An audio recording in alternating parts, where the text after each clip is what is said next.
దేవునికి స్తోత్రం ఇస్తున్నాము. అలా మీ అందరికీ మన ప్రభువును రక్షకుడైన యేసు ప్రభు నామములో నా హృదయపూర్వకమైన వందనాలు తెలియజేస్తున్నాను. అందరి వందనాలు. ఇది నా బైబిల్ స్టడీలో వాక్యం కోసం ఒక చిన్న మాట మనం చదువుకుందాం. అపోస్తుల కార్యముల గ్రంథం 3వ అధ్యాయము మొదటి 6 వచనాలు చదువుకుందాం. అపోస్తుల కార్యముల గ్రంథం 3వ అధ్యాయము మొదటి 6 వచనాలు. పగలు 3 గంటలకు ప్రార్థనా కాలమున పేతురును యోహానును దేవాలయములకు ఎక్కి వెలుచు ఉండగా అతను పుట్టినది మొదలుకొని కొంటివాడైన ఒక మనుషుడు మోసుకొని పోబడుచుండెను. వాడు దేవాలయంలోనికి వెళ్ళు వారిని భిక్షమడుగుటకు కొందరు ప్రతి దినము వారిని శృంగారమును దేవాలయపు ద్వారము వద్ద ఉంచుచు వచ్చి పేతురును యోహానును దేవాలయంలో ప్రవేశింపబోనప్పుడు వాడు చూసి భిక్షమడుగగా పేతురును యోహానును వారిని తేరి చూచి మా కట్టు చూడుమనేది. వాడు వారి యొక్క ఏమైనా దొరుకునని కనిపించు వారి యందు లక్ష్యమించెను. అంతటా పేతురు వెండి బంగారములు మా యొక్క లేవు కానీ నాకు కలిగినదే నీకు ఇచ్చుచున్నాను. నజరేయుడైన యేసుక్రీస్తు నామమున నడువమని చెప్పి వారి కుడి చెయ్యి పట్టుకొని లేవనెత్తెను. వెంటనే వారి పాదములు బలము పొందెను. ఇక్కడ మొత్తం ఒక ప్యాసేజ్ అంటే ఒక 10 వచనాలు పాటు చదువుకోవాలి. ఈ 10 వచనాలు అసలు మనం చదవవలసిన అవసరం లేదు. క్రైస్తవ ప్రపంచానికి బాగా ఎరిగినటువంటి సత్యం, బాగా తెలిసినటువంటి విషయం ఏంటంటే, ఇదిగో అప్పుడు ఒక మందిరం ఉండేది, దేవాలయము. ఆ దేవాలయం దగ్గర ఇప్పుడు మనం చూస్తుంటాం, అక్కడక్కడ దేవాలయాల దగ్గర, మసీదుల దగ్గర, ఆర్టీసీ బస్ స్టాండ్ దగ్గర, రైల్వే స్టేషన్ల దగ్గర అడుక్కునేవారు ఉంటారు. ఇక్కడ ఈ దేవాలయం దగ్గర కూడా ఒక అతను రెగ్యులర్ కస్టమర్ ఉన్నాడు. ప్రతిరోజు భిక్షాటన చేసేవాడు. ఇతనిని అడ్డం పెట్టుకొని వేరే వారు బాగా బ్రతుకుతున్నారు. వారు ఏం చేస్తారంటే ప్రతిరోజు ఇతన్ని మోసుకొని వచ్చి ఆ దేవాలయం యొక్క మెట్ల దగ్గర పెట్టి వారు వెళ్ళిపోతారు. ఇక ఇతరు అడుక్కుంటా ఉంటే ఆ సంపాదన అంతా వారు తీసుకునేవారు. మరలా ఇంటికి తీసుకువెళ్ళేవారు. టిఫిన్ భోజనాలు జాగ్రత్త చూసుకునేవారు. ఎందుకంటే ఇతరులో ఒక ఆదాయం ఉంది కదా, సంపాదన ఉంది కాబట్టి అతనిని ఒక ఆదాయ వనరులాగా వారు చూసుకున్నారు, భావించారు. అలా జరుగుతూ ఉంటుండగా ఒక రోజున ప్రతిరోజు లాగానే రావడం, వారు అతన్ని అక్కడ వదిలిపెట్టి వెళ్ళిపోవడం, ఇతరులు భిక్ష అడుక్కోవడం. వచ్చిన వారందరినీ వారికి నచ్చినది తోచినది ఎంతో కొంత ఇచ్చిపోతా ఉండేవారు. ఒక రోజున పేతురు యోహాను అనే సేవకులు కూడా మందిరానికి వచ్చారు. మందిరం లోపలికి వెళ్తా ఉంటే ఈ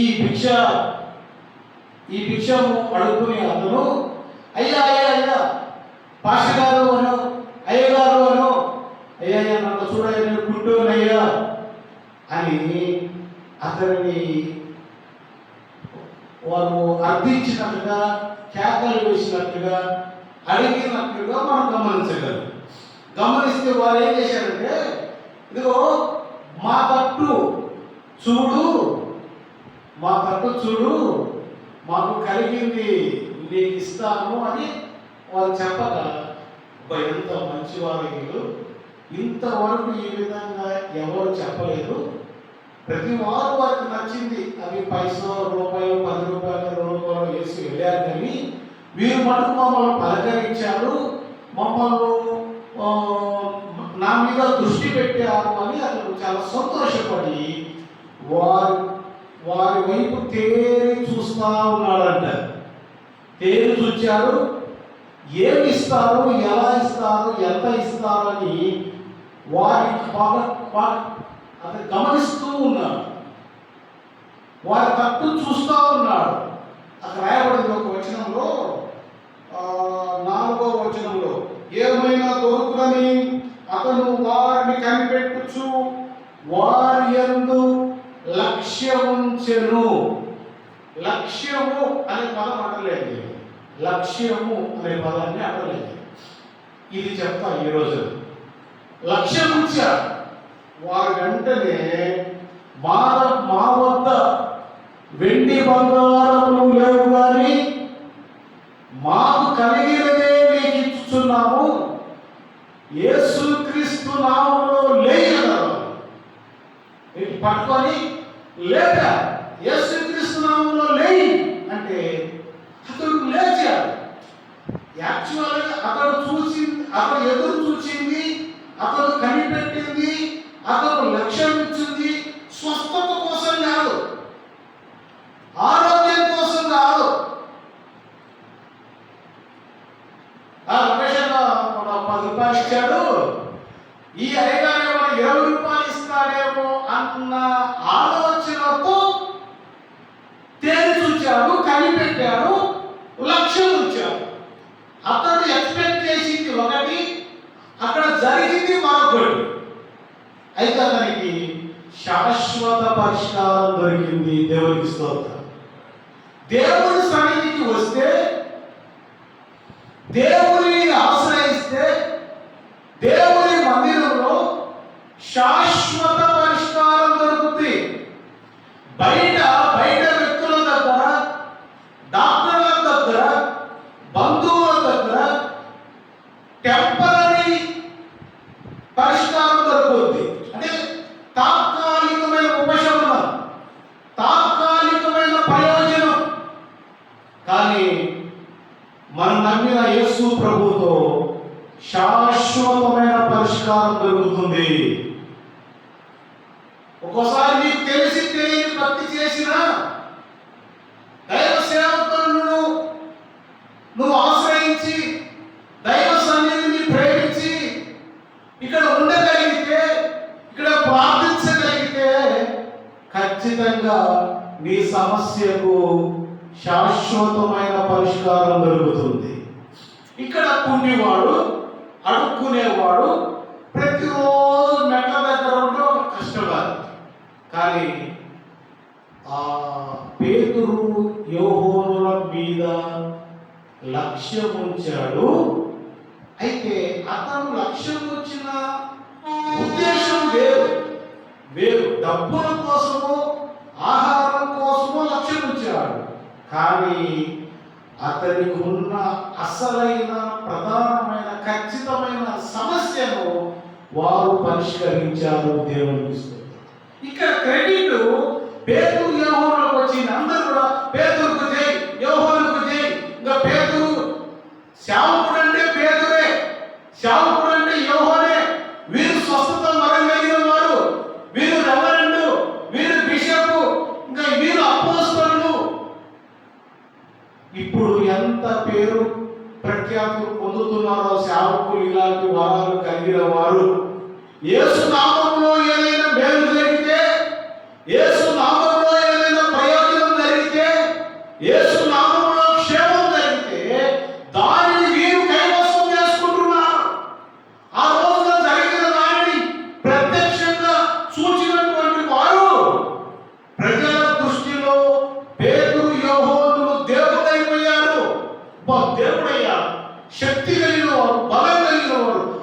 అతన్ని పట్టుకొని లేపితే లేచాడు. మాకు తెలుసు ఇతను పుట్టినది మొదలుకొని పుట్టివాడే, పుట్టినప్పటి నుండి అడుక్కునేవాడే. కానీ లేపారంటే వీరిలో ఏదో ఉంది.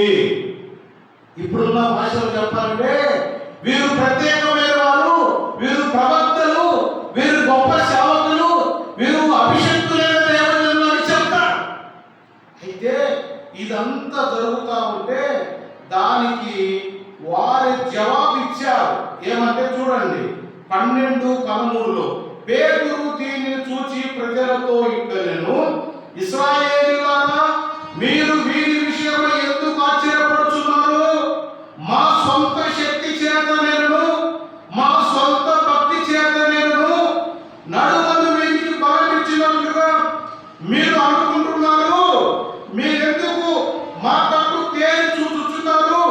అబ్రహాము, ఇస్సాకు, యాకోబు అను వారి దేవుడు, అనగా మన పితరుల దేవుడు తన సేవకుడైన యేసుతో మహిమపరిచి ఉన్నాడు. మా బలము ద్వారా, మా శక్తి ద్వారా, మా జ్ఞానం ద్వారా, మా భక్తిని బట్టి జరగలేదు. యేసుక్రీస్తు నామము ద్వారా మాత్రమే జరిగింది. ఈ యేసుక్రీస్తును తండ్రి అయిన దేవుడు ఘనపరిచి ఉన్నాడు. ఆయన నామాన్ని హెచ్చించి ఉన్నాడు. ఆయన నామం వలననే తప్ప మరి ఏ నామం వలన కానీ, మా శక్తి యుక్తుల ద్వారా కానీ, మా బలం ద్వారా కానీ, మా టాలెంట్ ద్వారా ఇది జరగలేదు. యేసుక్రీస్తు నామములో ఉన్న శక్తి ద్వారా జరిగింది. ఇది మనం గమనించాలి. సేవకుడు ఎక్కువనా, యేసు ప్రభు ఎక్కువనా? ఆ సమయంలో ఆనాడు ఉన్న ప్రజలు 100 మార్క్స్ మొత్తం ఈ పేతురు యోహోనులకు ఇచ్చారు. కొద్దిమంది జేజలు కొట్టిండవచ్చు, కొద్దిమంది సన్మానం చేయాలని ప్లాన్ చేసి ఉండొచ్చు, కొద్దిమంది దండ వేయాలని ప్లాన్ చేసి ఉండొచ్చు. అబ్బో ఈయన మా ఇంటికి పిలుచుకోవాలని అప్పుడే ఆలోచన చేసి ఉండొచ్చు.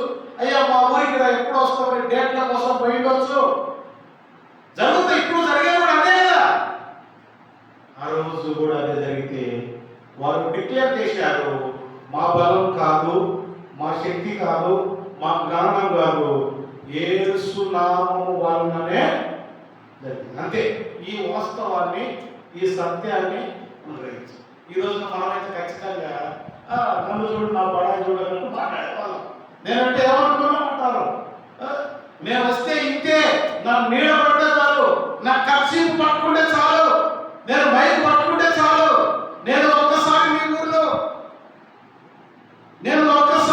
ఊర్లో అడుగు పెడితే చాలు, నేనంటే ఏమనుకున్నామంటారు ఈ రోజున సేవకులు? యేసు నామములో మాత్రమే ఈ అద్భుత కార్యం జరిగింది. ఇది పక్కన పెట్టేస్తున్నా నేను. రండి, ఆయన లక్ష్యము ఉంచెను అనే మాట ఉంది. లక్ష్యము, నేను ఇంగ్లీష్ బైబిల్లో చూస్తే అటెన్షన్ అనే పదం కనపడింది. అది ఎన్కేజీవి అనుకుంటా. అటెన్షన్ అంటే ఏకాగ్రతగా ఉంచడం, అంటే అటెన్షన్ ఉన్నాం రెడీగా అని. కానీ యాక్చువల్గా డిక్షనరీలో చూస్తే లక్ష్యము అనే దానికి ఒక 5 పదాలు ఉన్నాయి, గుర్తులు. 5 పదాలు. లక్ష్యము అంటే ఒక్కొక్కరు ఒక్కొక్క వేరియేషన్లో, ఒక్కొక్క సందర్భంలో ఒక్కొక్క పదం వాడతారు. మనం వాడేదే. నేను ఒక పదం వాడతా, నువ్వు ఒక పదం వాడతావు, అన్న ఒక పదం వాడతారు. అన్నిటి యొక్క భావం ఒకటే, అన్ని పర్యాయ పదాలు. ఈ లక్ష్యము అనే పదానికి ఒక వ్యక్తి అన్నాడు గమ్యం అన్నాడు. డెస్టినేషన్, గమ్యం అంటే ఏటా ఈ గమ్యం ఏంటి? ఒక రన్నింగ్ పోటీ పెట్టేవాడు, అతని గమ్యం ఏంటి? గీత. గీతం దాటాలి, గీతను తాకాలి, డెస్టినేషన్ అన్నాడు. ఇంకొక వ్యక్తి అన్నాడు ఉద్దేశం, purpose. What is your purpose of life? నీ జీవిత లక్ష్యం ఏంటి? నీ జీవిత ఉద్దేశం ఏంటి? నీ జీవితం పరమార్థం ఏంటయ్యా అంటారు. ఒక స్టూడెంట్ దగ్గరికి వెళ్ళి నీ ఉద్దేశం ఏంటంటే, నా ఉద్దేశం నేను ఎంబీబీఎస్ చేయాలి, నేను ఇంజనీర్ కావాలి, నేను డాక్టర్ కావాలంటారు.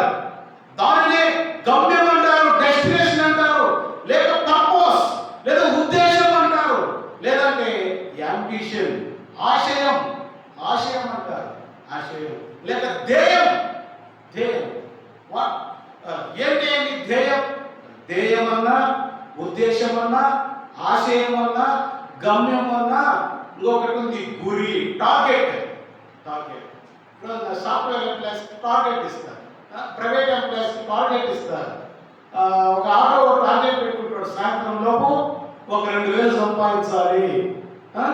ఈరోజు ఇది పరీక్ష రకాలు కదా, ఇంటర్మీడియట్ ఎగ్జామ్స్ జరుగుతూ ఉన్నాయి. రేపు 16వ తేదీ నుంచి 10th క్లాస్ ఎగ్జామ్స్ జరగబోతున్నాయి. ఆ స్టూడెంట్ యొక్క టార్గెట్ ఏంటి? 500 మార్క్స్ స్కోర్ చేయాలి, స్కూల్ ఫస్ట్ రావాలి, లేదా క్లాస్ ఫస్ట్ రావాలి. రెండో ఒకటే, కనీసం 550 మార్కులు రావాలి. ఒక్కొక్కరు అంటాడు పాస్ అయితే చాలే, పాస్ అయితే చాలే. నువ్వు గురి అను, ధ్యేయమను, ఆశయమను, ఉద్దేశమను, గమ్యమను, నువ్వు ఏదైనా అనుకో, దీని అందరినీ కట్టగట్టి కలిపి చెప్పే మాట ఏంటంటే లక్ష్యం. 2008వ సంవత్సరం అక్టోబర్ నెలలో ఒక పిఎస్ఎల్వి మన నాసా వారు శ్రీహరికోట నుంచి చంద్రయాన్ 1 ప్రయోగించారు. వారి టార్గెట్, వారి లక్ష్యం ఏంటంటే చంద్రుడి మీదకి ఒక మిషన్ పంపించాలి. చంద్రుడి మీదకి మిషన్ పంపించాలి, వెళ్ళి అక్కడ ఫోటోలు తీయాలి. అక్కడ భూమి ఎట్లా ఉంది, గాలి ఎలా ఉంది, ఆక్సిజన్ ఉందా లేదా, అసలు మనిషి బ్రతకగలుగుతాడా, మనిషి ఉనికి ఏంటి, అక్కడికి వెళ్తే అక్కడ చెట్లు ఉన్నాయా, గాలి ఉందా, లేకపోతే దేవుడు ఉన్నాడా, అక్కడ ఖనిజాలు ఎలా ఉన్నాయి, లవణాలు ఎలా ఉన్నాయి, అసలు పరిస్థితి ఎలా ఉంది అని కనుక్కోవడానికి, రీసెర్చ్ చేయడానికి ఒక మిషన్ పంపించారు. దాన్ని చంద్రయాన్ 1 అన్నారు. అది సక్సెస్ఫుల్ గా విజయవంతం. మళ్ళా చంద్రయాన్ 2 అని ఒకటి ప్రయోగించారు, అది ఫెయిల్. మార్క్ 3, 4, 5 అట్లా పంపించారు. ఆ తర్వాత మనిషి భూమి చంద్రుడి మీదకి వెళ్ళి క్షేమకరంగా యేసు ప్రభుదేవ వల్ల కింది కూడా వచ్చాడు. అంటే వారి లక్ష్యం చంద్రుడిని చేరుకోవడం, చంద్రుడి మీద కాలు మోపడం వారి టార్గెట్. వారు సక్సెస్ అయ్యారు.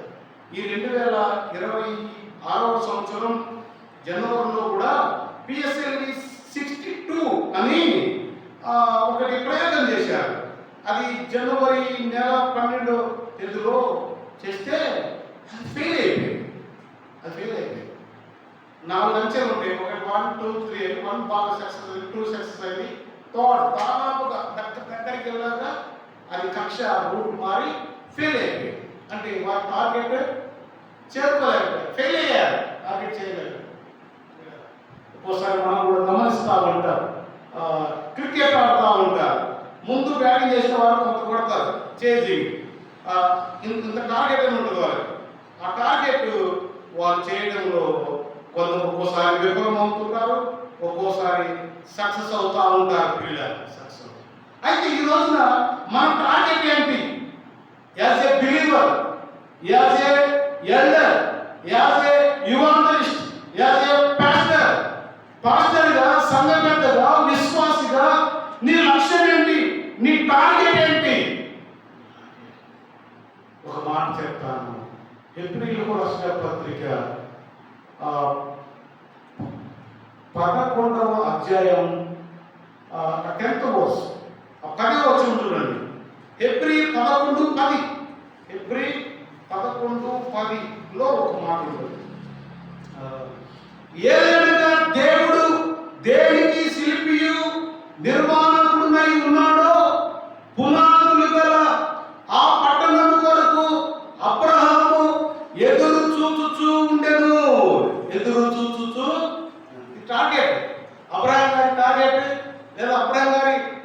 ఏంటంటే అబ్రహాం గారి లక్ష్యము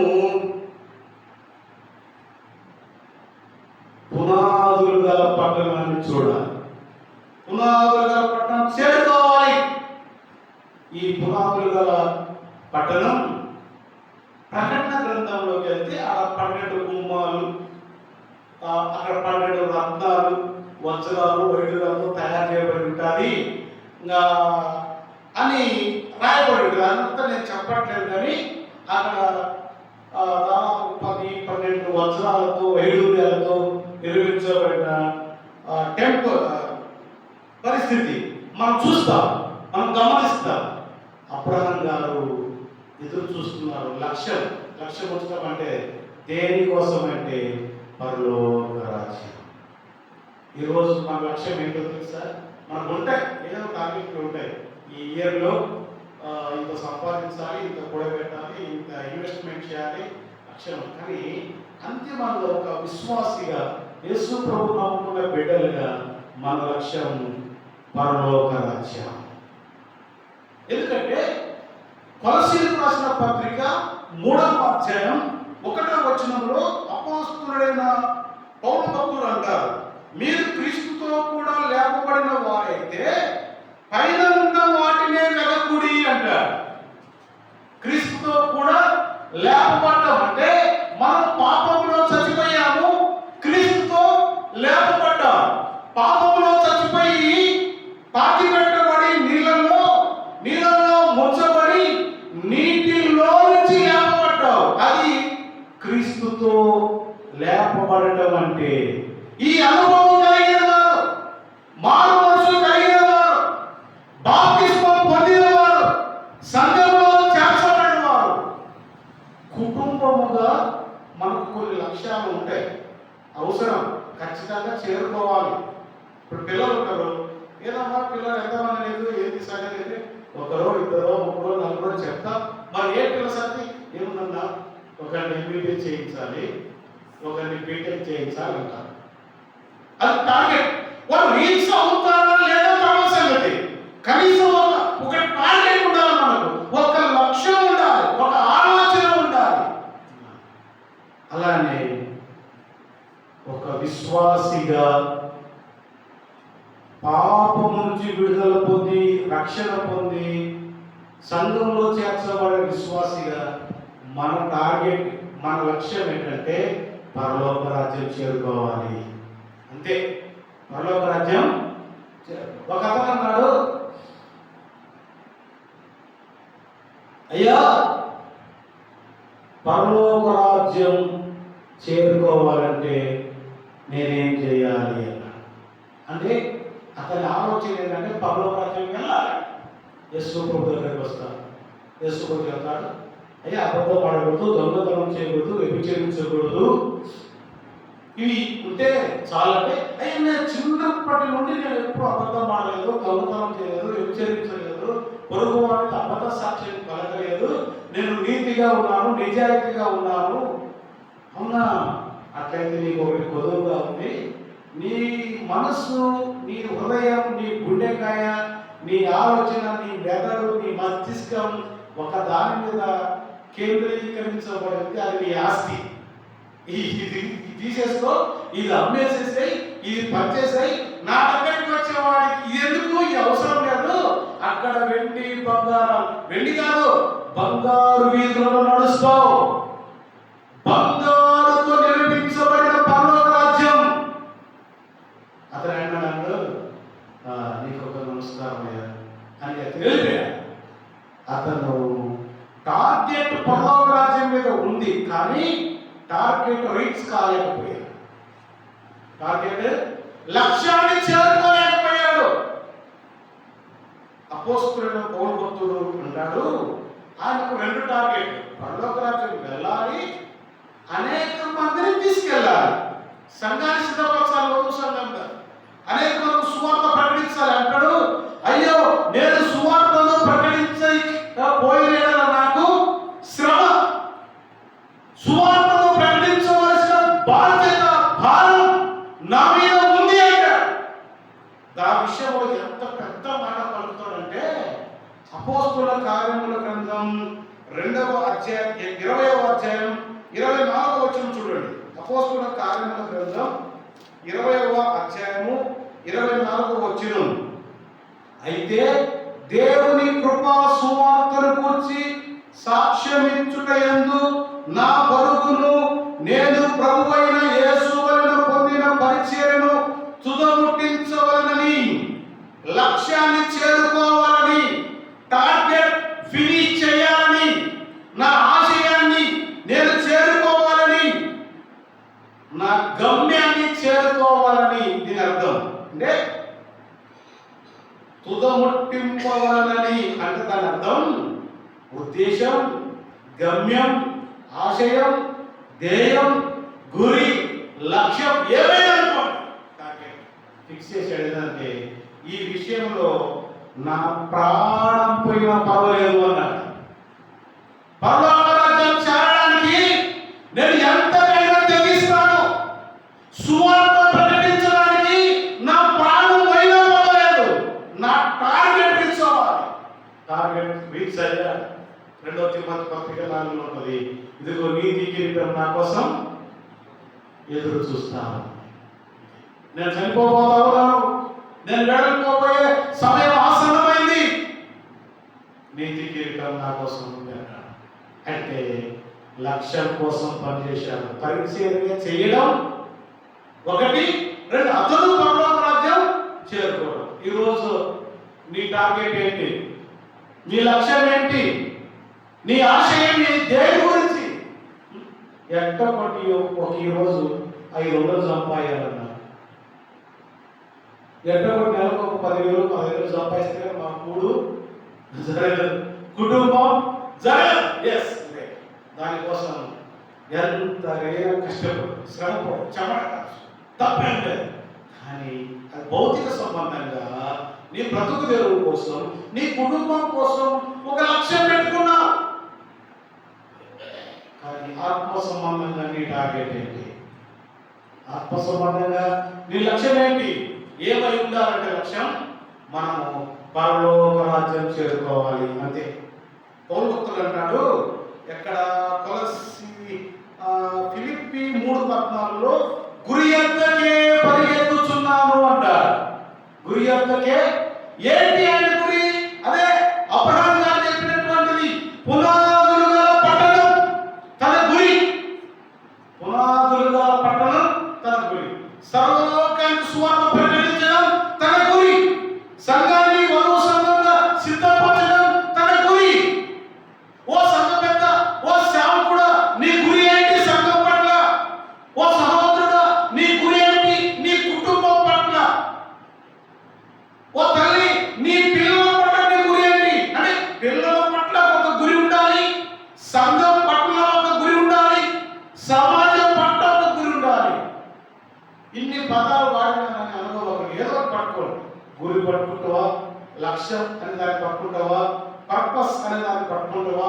ఆశయం అనే దాన్ని పట్టుకో. ఏదైనా పట్టుకో, కానీ నువ్వు పట్టుకోవడమే మాకు కావాలి. పట్టుకోవడమే. వాట్ ఈస్ యువర్ అంబిషన్, లేదా what is your target, what is your purpose of your life or about your church? నీ సంఘం పట్ల నీ ఉద్దేశం ఏంటి? నీ టార్గెట్? ఈ సంవత్సరం ఎన్ని ఆత్మలు సంపాదించాలనుకుంటున్నావు? లేక ఈ సంవత్సరంలో ఎక్కడెక్కడ సువార్త ప్రకటించాలనుకుంటున్నావు? ఎక్కడెక్కడ పత్రికలు పంచాలనుకుంటున్నావు? టార్గెట్ పెట్టుకున్నావా? పెట్టుకున్నావు. మరి రీచ్ అయ్యావా? రీచ్ కాలేదు. చంద్రయాన్ ఫెయిల్ అయింది. అట్లా మనం కూడా ఒక్కోసారి టార్గెట్ ఫిక్స్ చేసుకున్నాం, కానీ టార్గెట్ ఫినిష్ చేయలేకపోతున్నాం, లక్ష్యాన్ని చేరుకోలేకపోతున్నాం, గమ్యాన్ని చేరుకోలేకపోతున్నాం. ఇది చేయాలి. ఈ సంవత్సరంలో పత్రికలు పంచాలనుకుంటున్నాం, ఈ సంవత్సరంలో వీధులలో సువార్త ప్రకటించాలనుకుంటున్నాం, లేదా ఈ సంవత్సరం సంఘానికి ఒక నలుగురిని నడిపించాలనుకుంటున్నాం, లేదా ఒక సిఎఫ్ఏకో లేదా ఒక జిఎఫ్ఏకో అండగా ఉండాలని ఒక టార్గెట్ పెట్టావు. రీచ్ అయ్యావా? ఏమేమి చెప్పాను నేను? మా లక్ష్యం ఏమైందంటే పరలోక రాజ్యం. పెద్దలుగా సేవకులకు అయితే మన లక్ష్యం సువార్తను ప్రకటించడం, అది గురిగా పెట్టుకోవాలి. పైన ఉన్న వాటినే అంతే. మనం ఇంకొక మాట చెప్పి నా మాట ఇది కదా, నేను వాచ్ తెచ్చుకోవడం మర్చిపోయాను. ఇదే ఓకే, ఇది కూడా తక్కువ. నా టైం 8:52, ఇది నా కూడా 55. ఓకే. హెబ్రీయులకు రాసిన పత్రిక 3వ అధ్యాయం 1వ వచనం. హెబ్రీయులకు రాసిన పత్రిక 3వ అధ్యాయము 1వ వచనం. హెబ్రీయులకు రాసిన పత్రిక 3వ అధ్యాయము. ఇందువలన పరలోక సంబంధమైన పిలుపులో పౌలు పొందిన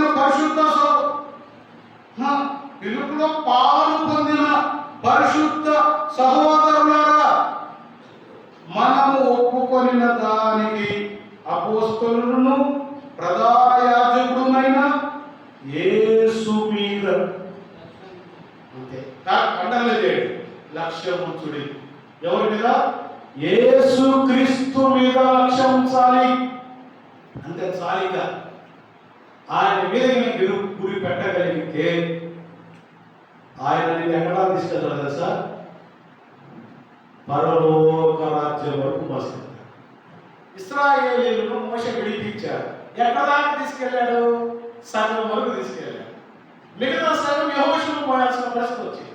కానీ యేసు ప్రభు అంటారు, మధ్యలో వదిలిపెట్టేవాడు కాదు, మనిషి కాదు, 4 అడుగులు వేసి వదిలేసేవాడు కాదు, 4 రోజులు నడిపించి వదిలేసేవాడు కాదు, అంతవరకు నడిపించేవాడు. అంతవరకు ఈ యేసుక్రీస్తు గాలి మీద అధికారం కలిగినవాడు, సృష్టి మీద అధికారం కలిగినవాడు. ఈయన సర్వాధికారి అయిన దేవుడైన నిరంతరం స్తోత్రార్హుడైన దేవుడు, మృత్యుంజయుడు, మరణాన్ని గెలిచి ఓ మరణాన్ని నువ్వెక్కడ, ఓ మరణాన్ని విజయం అక్కడ సవాల్ చేసినవాడు. ఈయన పునరుత్థానుడు. ఈయన నమ్ముకుంటే ఆయన ఎట్లా మరణాన్ని జయించాడో, ఆయన ఎట్లా మరణాన్ని ఓడించాడో, మనం కూడా మరణాన్ని ఓడించే విధంగా చేయగలుగుతాం. మనల్ని కూడా ఆయన ఎట్లా ఇప్పుడు సింహాసనం మీద కూర్చొని ఉన్నాడో, మనల్ని కూడా అక్కడి వరకు తీసుకెళ్తాడు. అందుకని ఈయన చాలా గొప్పవాడు, పెద్దవాడు, రక్షకుడు అని విశ్వాసం ఉంచి ఆయన మీద లక్ష్యం ఉంచితే ఆయన మనం మోసుకెళ్తాడు, ఆయన మనం నడిపిస్తాడు, ఆయన మనలో పట్టుకెళ్తాడు. అమ్మా అయ్యా, నాకు సఫిషియెంట్ టైం సరిపోలేదు, నేను ముగిస్తున్నాను. అక్కడ కుంటివాడు లక్ష్యం ఉంచాడు ఎవరి మీద? ఒక సేవకుని మీద. ఆ సేవకుడు యేసుక్రీస్తుకు సూచనగా ఉన్నాడు. వారు యేసుక్రీస్తు నామములో అతన్ని బాగు చేశాడు, బాగుపడ్డాడు, నడిచాడు, బలం పొందుకున్నాడు, దేవుని మహిమపరిచాడు. అంతే. దేవుణ్ణి అతనికి ఎట్లా సాధ్యమైనది? లక్ష్యం ఉంచడం ద్వారానే. అతను లక్ష్యం ఉంచకపోతే, వారి వైపు తేరి చూడకపోతే, వారి వైపు కనిపెట్టకపోతే వారు చేసి ఉండేవారు కాదు. ఈ రోజున నీవు కూడా యేసు మీద లక్ష్యం ఉంచగలిగితే, పరలోక రాజ్యం మీద లక్ష్యం ఉంచగలిగితే, ఆ పునాదుల పట్టణం మీద లక్ష్యం ఉంచగలిగితే, పరిచయం చేయాలి, పరిచయం సువార్త ప్రకటించాలి అనే దాని మీద మనం లక్ష్యం ఉంచగలిగితే ఎంత మేలు. అతడు బాగుపడ్డాడు, భౌతికంగా బాగుపడ్డాడు. ఈ రోజున చాలా మంది కూడా కళ్ళుండి చూడలేని వారిగా, కాళ్ళ నుండి నడవలేని వారిగా, ఆత్మ సంబంధంగా చాలా మంది కుంటివారు ఉన్నారు. ఆత్మ సంబంధంగా కుంటివారు. మందిరం అందుబాటులో ఉంది, కానీ మందిరం నడవలేనివా. కాళ్ళు ఉన్నాయి, కానీ దేవుడి కోసం నడవలేనివా, దేవుడి కోసం పని చేయలేనివారు. వీరు ఆత్మ సంబంధంగా కుంటివారే. నువ్వు బాగుపడవలసిన అవసరం ఉంది. అయితే లక్ష్యం అనేది మనం ఎలా ఉండాలంటే, పరలోక రాజ్యం మీద 1, 2 పరిచర్య మీద, 3 యేసుక్రీస్తు మీద ఉంచగలిగితే ప్రియులారా, మనం ఖచ్చితంగా దీవించబడతాం. ఆ, మోషేకు దేవుడు ఒక టార్గెట్ ఇచ్చాడు. ఏ టార్గెట్ అంటే, నువ్వు ఇశ్రాయేలును విడిపించి ఫరోతో మాట్లాడి, ఇశ్రాయేల్ పక్షంగా మాట్లాడి, ఇశ్రాయేల్ విడిపించి కనాను దేశాన్ని తీసుకురావాలని లక్ష్యం ఫిక్స్ చేశాడు. సేవకులుగా, పెద్దలుగా మనకు కూడా ఒక టార్గెట్ ఇచ్చాడు. సంఘం కోసం పనిచేయాలి, సంఘాన్ని నడిపించాలి, సంఘాన్ని సిద్ధపరచాలి, సంఘాన్ని అక్కడి వరకు చేర్చాలి అనేది మనకి సాధారణ విశ్వాసికి ఒక ఏమేమి టార్గెట్ ఏమైందంటే, పరలోక రాజ్యం చేరాలి అని టార్గెట్ ఉండాలి. నీ పిల్లలకు టార్గెట్ పెడతావు కదా. ఇప్పుడు 10th క్లాస్ ఎగ్జామ్స్ కదా, నా ఎక్కడ కూడా పిల్లవాడు పాస్ అవ్వాలని అవుతాడు. ఒక్కొక్కరేమో అన్న 500 మార్కులు రావాలన్నా, ఒక్కొక్కరు స్కూల్ ఫస్ట్ రావాలన్నా టార్గెట్, లక్ష్యం, దానికోసం ప్రయత్నం చేస్తుంటారు. ఈ రోజున స్కూల్లో టౌన్లో ఉన్న స్కూల్ అన్ని ఒక ఇప్పుడు ఇరాన్ ఇస్రాయల్ దేశం యుద్ధం చేస్తూ ఉంటారు. మా స్కూల్ ఫస్ట్ ర్యాంక్ రావాలి, మా స్కూల్ ఫస్ట్ ర్యాంక్ రావాలి. కుటుంబాల్లో మా వాడికి ఫస్ట్ ర్యాంక్ రావాలి, మా వాడి ఫస్ట్ క్లాస్ కోసం లక్ష్యం, గురి. ఈ గురితో పనిచేస్తున్నారు కుటుంబాలు, స్కూల్స్, పిల్లలు అందరూ టార్గెట్ లో మునిగి తేలుతా ఉన్నారు. మనమేమో నిద్రపోతా ఉన్నాం. ఇంకా నీకు ఏ లక్ష్యం లేకపోతే ఇదిగో ఇదే వీటికి అనుకూలమైన సమయం. ఇప్పుడేగా పునాదుల పట్టణ మీద లక్ష్యం ఉంచు. సర్వాధికారి అయిన దేవుడు మరణాన్ని గెలిచి, మరణం ఓడించి, సమాధిలో నుండి తిరిగి లేచిన యేసు మీద లక్ష్యం ఉంచగలిగితే ఆ యేసు ప్రభు నిన్ను రక్షిస్తాడు. శిలువలో వేలాడుతున్న దొంగ యేసు ప్రభు మీద లక్ష్యం ఉంచిన, ప్రభువా నీవు నీ రాజ్యంతో వచ్చినప్పుడు నన్ను లక్ష్యం నెరవేర్చబడింది. పరమ రాజ్యం చేర్చబడినాడు. What about you? నీ సరిగ్గా ఏ లక్ష్యం కలిగిన ఏం పర్వాలేదు, జరిగేదే జరుగుతుంది. దేవుడు రాసి పెట్టింది జరుగుతుంది. ఏం జరగాలో అది జరుగుతుంది. ఈ లక్ష్యం లేకుండా ఇది అంటా ఉంటుంది చాలా మంది. నో అని అనడానికి లేదు. కుటుంబంగా ఒక లక్ష్యం పెట్టుకో, నీ పిల్లల పట్ల ఒక లక్ష్యం పెట్టుకో, సంఘం పట్ల ఒక లక్ష్యం పెట్టుకో. సార్వత్రికంగా ప్రతి వ్యక్తి కలిగి ఉండవలసిన లక్ష్యం పరలోక రాజ్యం రీచ్ అవ్వాలి, చేరుకోవాలి. ఆ విధంగా లక్ష్యం కలిగి ఉండాలని నా హృదయపూర్వకంగా కోరుకుంటే నా మాటలు ముగిస్తున్నాను. దేవుడి మాటలు దీవించుగాక. కొద్దిగా నాకు ఎర్లీగా ఇచ్చారు, అందుకని ఎక్కువ సమయం చెప్పారు వాక్యం. దేవుడి మిమ్మల్ని దీవించుగాక. సమయం సేవకులకు అప్పగిస్తున్నాను.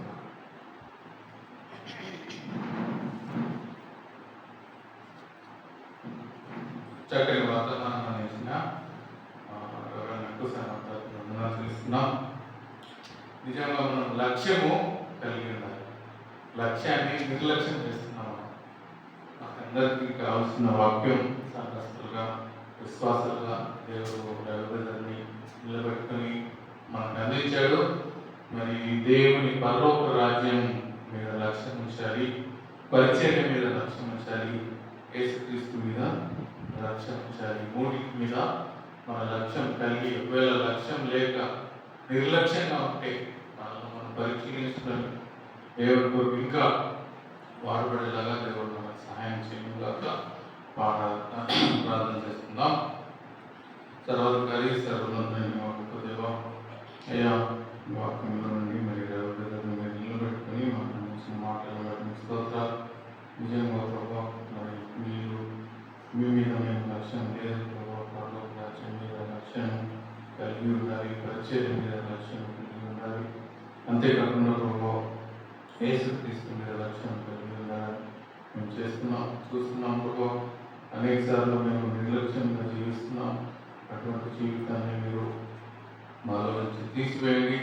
మీ మీద లక్ష్యం ఉంచుతామన్న పరిచర్య మీద లక్ష్యం నుంచి ప్రార్థన పూర్వకంగా మరి గొప్ప కార్యాలు చేయడానికి, ఎలాగైతే కుంటివాడు బాగుపడ్డాడు, మా జీవితాన్ని మేము బాగు చేసుకోవడానికి మీ మీద లక్ష్యం నుంచి, పరిచర్య మీద లక్ష్యం పెట్టి, పరలోకం మీద లక్ష్యం పెట్టి మా జీవితాన్ని మేము బాగు చేసుకోవడానికి మాకు సాయం చేయండి. సంఘంలో ఉన్న ప్రతి వారు కూడా మరి మీ మీద లక్ష్యం నుంచి జీవించడానికి వారితో మీరు మాట్లాడండి. మరి యూట్యూబ్లో ఉండే వారిని బట్టి, మరి చేరవలసిన ప్రతి ఒక్కరిని బట్టి ప్రార్థన చేస్తున్నాం.